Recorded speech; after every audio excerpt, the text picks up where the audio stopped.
வணக்கம். இப்போ களம் அது எப்படி அப்படின்னு நம்ம பார்க்க போகிறோம் ஜோதிடத்தில். முதல்ல 12 ராசிகளை நம்ம எப்படி மனப்பாடம் பண்ணிக்கணும், எப்படி நம்ம தெரிஞ்சு வச்சுருக்கணும்னு ஒரு வரமுறை இருக்குது. முதல்ல பார்த்தீங்கன்னா 12 ராசிகள் நம்ம சொல்லியிருக்கோமா. இப்போ எல்லாருமே மேசம், ரிஷிபம், மிதுனம், கடகம்,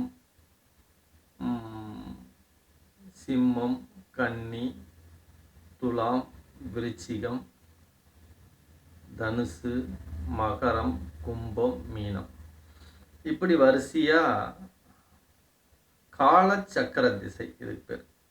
காலத்தில் இது இப்படித்தான் நம்ம பார்த்து ராசிகளை மனப்பாடம் வச்சுக்கணும். இதில் 1வது ராசி மேசம், 8வது ராசி விருச்சிகம், 11வது ராசி கும்பம், 5வது ராசி சிம்மம்.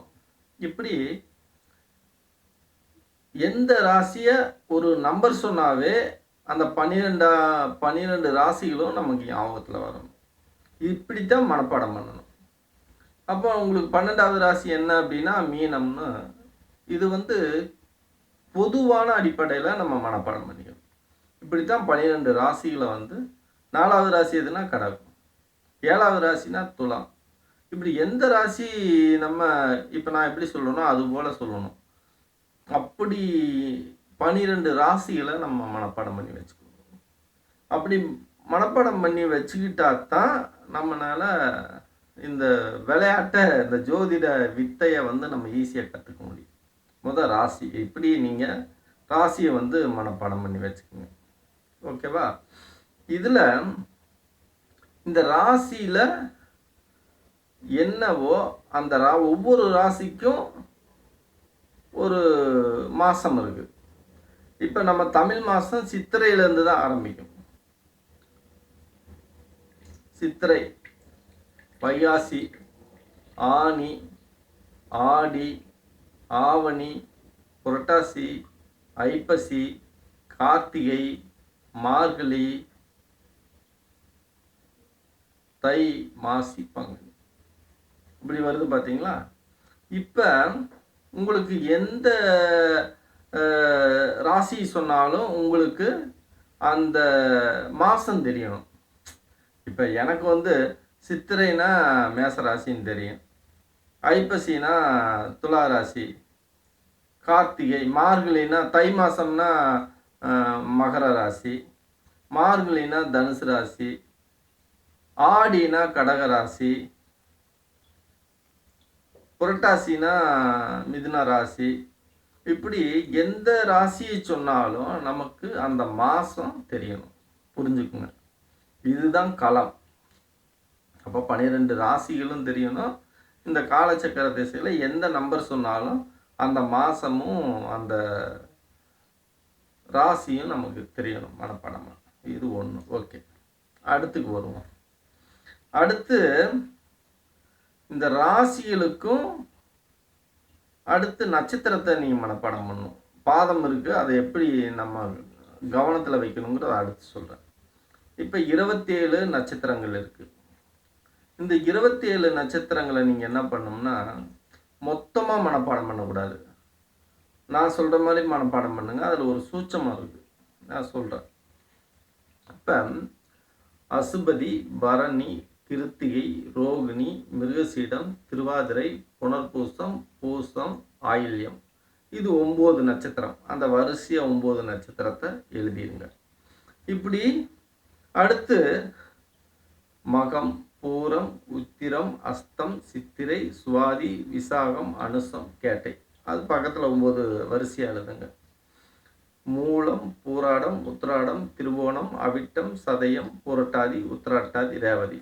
அப்போ ஒரு வரிசையில் 9, அடுத்த வரிசையில் 9, அடுத்த வரிசையில் 9, 27 நட்சத்திரம். இதை ஏன் நான் மேலேருந்து எழுத சொன்னேன்னா, இப்போ பாருங்கள், மேலே இந்த கிரகங்களுக்கும் நட்சத்திரங்களுக்கும் ஒரு தொடர்பு உண்டு. இப்போ அசுபதி மகம் மூலம் மேலே வருது பாருங்க. அந்த 3மே கேது நட்சத்திரம். இந்த நட்சத்திரத்தோட வரிசை நமக்கு மனப்பாடமா இருக்கணும். இப்ப அசுபதினா அசுபதி, பரணினா அசுபதினா கேது நட்சத்திரம், பரணினா சுக்கிர நட்சத்திரம், அசுபதி கிருத்திகைனா சூரிய நட்சத்திரம், ரோகிணினா சந்திரன் நட்சத்திரம், மிருகசீரிடம்னா செவ்வாய் நட்சத்திரம், திருவாதிரைனா ராகு நட்சத்திரம், புனர்பூசம்னா குரு நட்சத்திரம், பூசம்னா சனி நட்சத்திரம், ஆயில்யம்னா புதன் நட்சத்திரம். அப்ப இதனோட வரிசைகளை நீங்க மனப்பாடம் பண்ணிக்கணும். எந்தெந்த நட்சத்திரம் என்ன கிரகம் சார்ந்தது அப்படிங்கிறதுக்கு கேட்டோன்னு உங்களால் டக்குன்னு சொல்ல முடியும். இப்ப ரேவதி நட்சத்திரம் புதன், பரணி நட்சத்திரம் சுக்கிரன், உத்திராடம் நட்சத்திரம் சூரியன், புனர்பூசம் குரு நட்சத்திரம், கேட்டை புதன் நட்சத்திரம், சதயம் செவ்வாய் நட்சத்திரம். இப்படி எந்த நட்சத்திரத்தை சொன்னாலும் அதனோட நட்சத்திரத்தோட அதிபதி யாருன்னு நமக்கு தெரியும். இப்ப ராசியோட ராசி 12 ராசியை நம்ம தெரிஞ்சுக்கிட்டோம். இப்ப நட்சத்திரம்னா நட்சத்திரத்துக்கு எந்த கிரகம் ஆதிபத்தியம் அப்படிங்கிறத நம்ம மனப்பாடம் பண்ணிக்கணும். அதே சமயத்துல இதை மனப்பாடம் பண்ணிக்கங்க. நீங்க ராசிகள்ல நான் ஃபர்ஸ்ட் ராசிகள் படிச்சீங்க இல்லையா, 12 ராசிகள், அதுவும் அப்படியே தான். 12 ராசிகளோட வீடு எதுங்கிறத முதல்ல மனப்பாடம் பண்ணிடணும். அதை நான் சொல்ல மறந்துட்டேன், நோட் பண்ணிக்கங்க. இப்ப மேசம்னா செவ்வாய் வீடு, விருச்சிகம்னா செவ்வாய் வீடு, மிதுனம்னா புதன் வீடு, கன்னினா புதன் வீடு, தனுசு மீனம்னா குரு வீடு, மகரம் கும்பம்னா சனி வீடு, ரிஷிபம் துலாம்னா சுக்கிரன் வீடு, கடகம்னா சந்திரன் வீடு, சிம்மம்னா குரு வீடு. இந்த இதையும் உங்களுக்கு எந்த ராசி சொன்னாலும் அதனோட அதிபதி யாருங்கிறது நீங்கள் ஞாபகமாக வச்சுக்கணும். அதுக்கு அடுத்தபடியாக தான் 27 நட்சத்திரங்களும் அதனோட அதிபதிகள் யாருங்கிறதையும் ஞாபகம் வச்சுக்கணும். ஓகேவா? முதல்ல 12 ராசிகள், அந்த ராசிகளோட மாசங்கள், 12 ராசிகளோட அதிபதிகள் யார், அந்த இடத்தோட அதிபதிகள். மேச ராசியா செவ்வாய் தான் அதிபதி. அப்படி அந்த அதிபதிகள் யாருன்னு 12 ராசிகளுக்கு தெரிஞ்சுக்கங்க. ரெண்டாவது 27 நட்சத்திரத்தையும் 27 நட்சத்திரத்துடைய அதிபதிகள் யாருங்கிறதையும் நீங்கள் மனப்பாடமாக வச்சுருக்கணும். அதாவது சொன்னால் அது அதிபதி யாருன்னு தெரியணும். நான் சொன்னேன் பார்த்தீங்களா, அது போல் மனப்பாடம் பண்ணிங்க. மனப்பாடம் பண்ணுறது ஒரு 4 ஸ்டெப்பு தான். அதை பண்ணிட்டீங்கன்னா அதுக்கப்புறமெல்லாம் சாதாரண வேலை தான். அதை வச்சு தான் விளையாட்டே ஆரம்பம். ஓகேவா? நம்ம ராசி சொல்லியிருந்தோம், 108 பாதம் சொல்லியிருந்தோம், 27 நட்சத்திரம் சொல்லியிருந்தோம், 9 கிரகங்கள் சொல்லியிருந்தோம். இப்போ ராசியும் நட்சத்திரமும் சொல்லிட்டோம். அடுத்து 108 பாதம். இப்போ பாருங்க, ஒரு ராசிக்கு 9 பாதம். பார்த்துங்க எப்படி, ஒரு ராசிக்கு 9 பாதம், 12 ராசிக்கும் 12 9 108. ஒரு நட்சத்திரத்துக்கு 4 பாதம். அசுபதி 4 பாதம், பரணி 4 பாதம், கிருத்திகை 4 பாதம், ரோகிணி 4 பாதம், இப்படி ஒவ்வொன்றுக்கும் 4 பாதம்.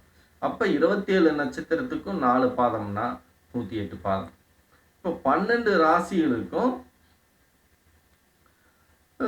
எந்தெந்த ராசியில் எத்தனை பாதம் இருக்குது அப்படிங்கிறத நமக்கு தெரியணும். அதை மனப்பாடமாக நம்ம வச்சுருக்கணும். அது சொல்கிறேன் எப்படின்னு. இப்போ 9வது பாதம் அப்படின்னா மேசராசியில் இருக்குது. இப்போ உங்களுக்கு 120வது பாதம் எந்த இதில் இருக்கும் சொல்லுங்கள்? சொல்ல முடியாது. ஆனால் நம்ம சொல்லணும். 12 120 இல்லை, 108. 108னா மீனம். அதே சமயம் 72 பாதம் எங்கன இருக்குது அப்படின்னா விருச்சிகம். 45வது பாதம் எங்கன இருக்குது அப்படின்னா சிம்மம். இப்படி 108 பாதத்தையும் எத்தனாவது பாதம் எங்க இருக்குன்னு நம்ம நம்பர் சொன்னாவே நமக்கு அந்த பாதமும் அந்த இடமும் நமக்கு ஞாபகம் வரும். அப்போத்தான் நம்ம என்ன பண்ணுவோம்னா அந்த விளையாட்டு விளையாட முடியும், கிரிக்கெட் மாதிரி. புரியுதா? அப்போ 108 பாதத்தையும் நம்ம டக்கு டக்குன்னு எந்தெந்த பாதம் எந்த இடத்துல இருக்குன்னு 12 108. ஓகேவா?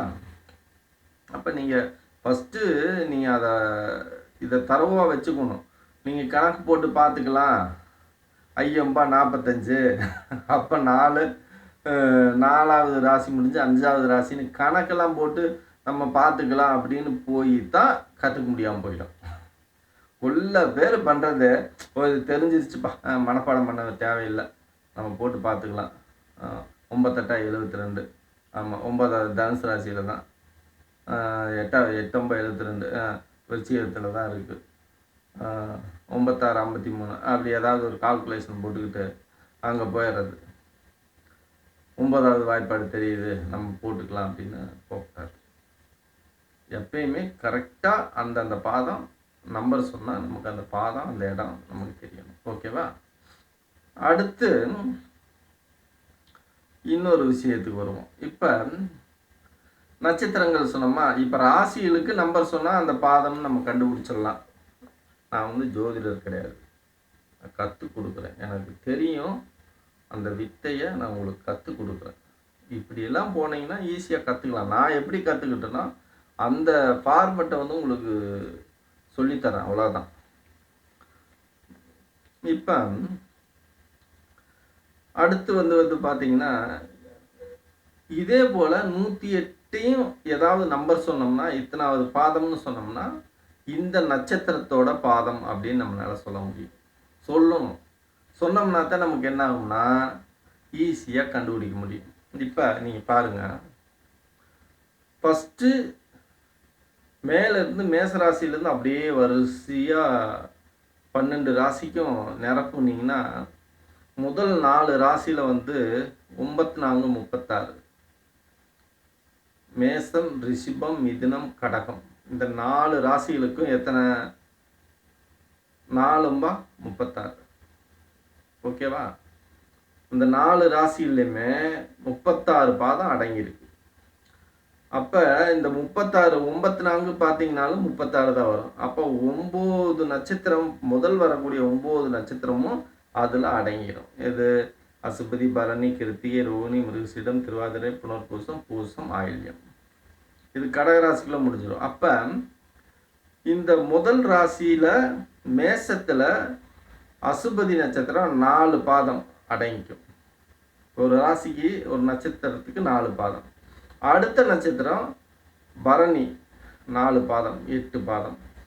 அந்த ராசியில் 9 பாதம் தான் அடங்கும். ஆனால் கிருத்திகை நட்சத்திரம் 4 பாதம். அப்போ கிருத்திகை முதல் பாதம் மேசத்தில் வந்துடும். மீதி இருக்கிற 3 பாதம் ரிஷபத்தில் வரும்.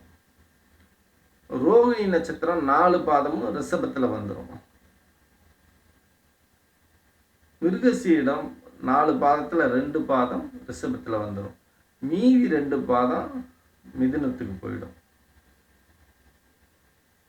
திருவாதிரை 4 பாதம் மிதுனத்தில் இருக்கும். புனர்பூசம் 3 பாதம் மிதுனத்தில் இருக்கும். புனர்பூசம் 1 பாதம் கடகத்தில் இருக்கும். பூசம் 4 பாதம் கடகத்தில் இருக்கும். ஆயில்யம் 4 பாதம் கடகத்தில் இருக்கும். பார்த்தீங்களா? இப்படித்தான் இந்த 9 நட்சத்திரம் வரிசையாக எப்படி இடம் பிடிச்சிருக்கோ அதே போல் மீதி இருக்கிற 9 நட்சத்திரங்களும் வரிசையாக சிம்மம், கன்னி, துலாம், விருச்சிகத்தில் ஒரு 36 பாதம் 9 நட்சத்திரங்களும், தனுசு, மகரம், கும்பம், மீனத்தில் 9 நட்சத்திரங்களும் இருக்கும். அப்போ எந்த எண் சொன்னாலும் நமக்கு அந்த பாதமும் அந்த ராசியும் அந்த இடமும் நமக்கு கண்ணுக்கு தெரியணும். உதாரணத்துக்கு நான் சொல்கிறேன், 30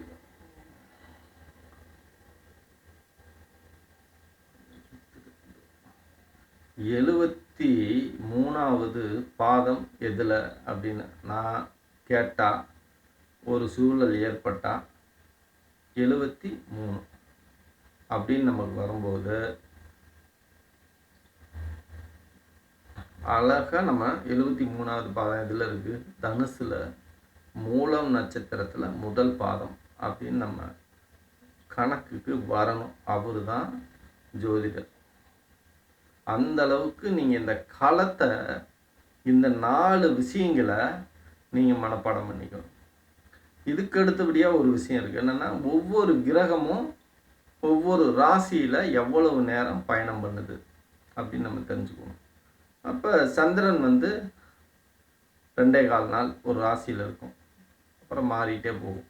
6 மணி நேரத்துக்கு ஒரு பாதத்தில் இருக்கும்.